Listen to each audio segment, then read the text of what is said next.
Bienvenue à notre balado spéciale. Aujourd'hui, nous avons le plaisir d'accueillir Ilyas, originaire de Djibouti, une région riche en histoire et culture. Pour en savoir plus sur lui, sa culture, sa ville et les coutumes de Djibouti. Bonjour Ilyas, merci d'être ici. Pour commencer, peux-tu nous donner un aperçu général de la culture djiboutienne? Bonjour Yasmine, merci de m'avoir invité. La culture djiboutienne est un mélange unique d'influences arabes, afars et somaliennes. Nous sommes fiers de notre diversité et de notre histoire riche. Et comment décris-tu Djibouti en tant que ville? Qu'est-ce qui le rend spécial pour toi? La ville de Djibouti a une atmosphère vibrante avec des marchés animés, des rues pleines de vie et des monuments qui racontent notre histoire. Et c'est un endroit où la modernité rencontre la tradition. Et parlons de la cuisine djiboutienne. Quels sont les plats traditionnels que tu recommanderais à ceux qui veulent découvrir la culture culinaire de Djibouti? La cuisine djiboutienne est vraiment délicieuse, ça c'est sûr. Je recommande particulièrement les lafar, c'est-à-dire c'est une crêpe somalienne. Et puis je recommanderais aussi les skoudah karis, c'est-à-dire c'est un riz épicé avec de la viande. Et bien sûr les cafés toubiennes, qui est une partie essentielle de notre culture. Et comment les célébrations et festivals traditionnels sont-ils célébrés à Djibouti? Est-ce qu'il y a-t-il des événements spéciaux que tu apprécies particulièrement? Oui, les célébrations à Djibouti sont pleines, c'est-à-dire sont pleines de couleurs et de joie.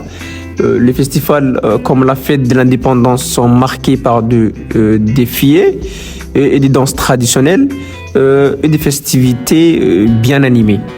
D'accord. Et pouvons-nous parler un peu de la diversité culturelle à Djibouti? Comment les différentes cultures coexistent-elles dans la vie quotidienne? La diversité culturelle est au cœur de notre société, c'est-à-dire les différentes communautés coexistent pacifiquement. Ils partagent leurs coutumes, leurs traditions, c'est-à-dire de génération en génération. Et quels sont les endroits emblématiques à Djibouti que tu recommanderais à ceux qui veulent en apprendre davantage sur l'histoire et la culture de ce pays? Pour apprendre davantage sur notre histoire et sur notre pays, c'est-à-dire je recommande de visiter le vieux quartier de Djibouti, le musée national, et bien sûr on a des îles. Comme la Kassal, l'île Moucha, l'île Maskali, le lac Kassal qui est le point le plus bas de l'Afrique. Donc je recommanderais le lac Kassal, l'île Moucha et l'île Maskali. Et comment la situation géographique de Djibouti influence-t-elle la vie quotidienne et la culture locale? La situation géographique à Djibouti et entre l'Afrique et la péninsule arabique influence notre vie, notre mode de vie, notre économie et nos relations internationales. Nous sommes les points de convergence des différentes cultures. D'accord. Et revenons à propos de l'expérience. Ilyas, comment ton identité somalienne se manifeste dans ta vie quotidienne à Djibouti? Mon identité somalienne est une part importante de ma vie.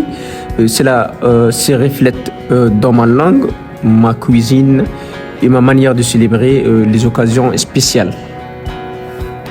D'accord. Et y a-t-il des différences notables entre la vie en ville et dans les zones rurales de Djibouti en termes de culture et de traditions? Oui, les différences entre la vie en ville et dans les zones rurales sont palpables, mais chacun a sa propre beauté. La vie rurale est souvent plus proche, c'est-à-dire de la nature et des traditions. Et aussi, explique-nous comment la musique et la danse jouent un rôle dans la culture djiboutienne. Est-ce qu'il y a-t-il des genres musicaux spécifiques ou des danses traditionnelles que tu aimes particulièrement? Oui, la musique et la danse sont des éléments essentiels de notre culture. Nous avons des genres musicaux variés, allant du traditionnel au moderne. Les danses traditionnelles, comme les dantas, sont particulièrement captivantes. D'accord. Et comment la langue somalienne est-elle préservée et transmise aux générations futures à Djibouti? La langue somalienne est préservée à travers la communication quotidienne, l'éducation, la promotion de la littérature somalienne, les familles jouent un rôle crucial dans la transmission de la langue aux générations futures. D'accord. Et en parlant de la langue, Djibouti est multilingue avec l'arabe, somali et l'afar. Comment cette diversité linguistique se reflète-t-elle dans la vie quotidienne? La diversité linguistique à Djibouti, déjà c'est une richesse. Les langues sont utilisées dans différents contextes, que ce soit à la maison, à l'école ou dans les sphères publiques. Cela crée une atmosphère de compréhension mutuelle. Parlons maintenant des défis. Quels sont les défis auxquels la culture djiboutienne est confrontée aujourd'hui et comment les gens travailleront-ils pour les surmonter? Les défis incluent la préservation de la culture face à la mondialisation. Cependant, les communautés travaillent ensemble pour promouvoir et préserver leurs traditions à travers l'éducation, les médias et les initiatives culturelles. Et pouvons-nous aborder un sujet plus personnel? Qu'est-ce que tu aimes le plus dans ta culture et ta ville et qu'est-ce que te manque le plus quand tu es loin?